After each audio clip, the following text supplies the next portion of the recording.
رسول الله يا حبيب الله يا رسول الله يا حبيب الله يا نور عيني يا حبيبي يا نور عيني يا حبيبي يا بالزهراء يا رسول الله. Assalamu alaikum mes chers enfants, j'espère que vous allez bien.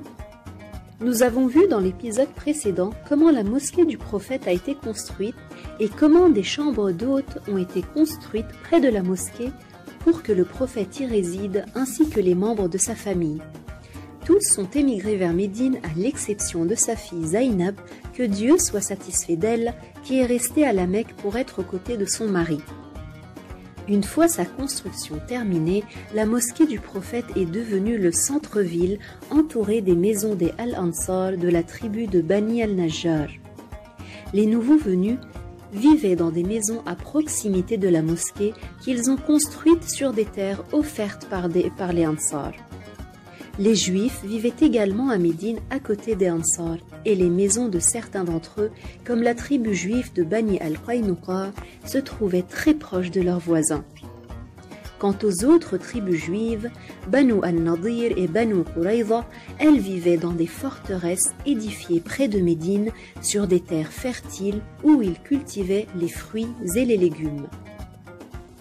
L'arrivée d'un grand nombre de musulmans à Médine, après l'ordre du prophète de quitter la Mecque, a déclenché deux problèmes majeurs auxquels il a été confronté: l'hébergement des nouveaux venus et leur approvisionnement en nourriture.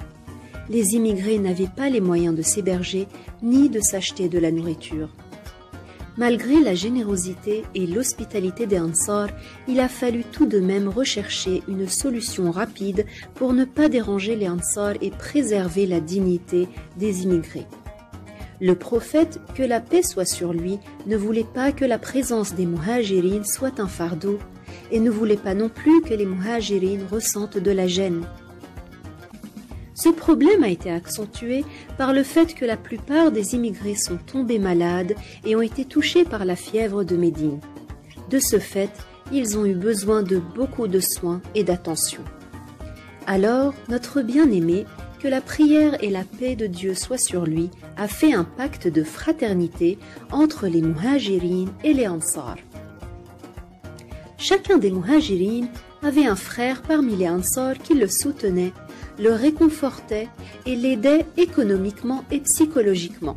Les Ansar rendaient visite à leurs frères, les conseillaient, apprenaient avec eux et les aidaient dans tout ce qu'ils avaient besoin.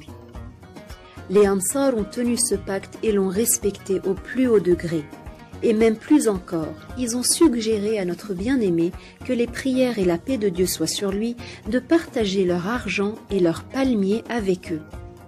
Notre prophète bien-aimé a décidé que les palmiers restent la propriété des Ansar, mais qu'ils partagent les fruits de l'arbre avec leurs frères Muhajirines.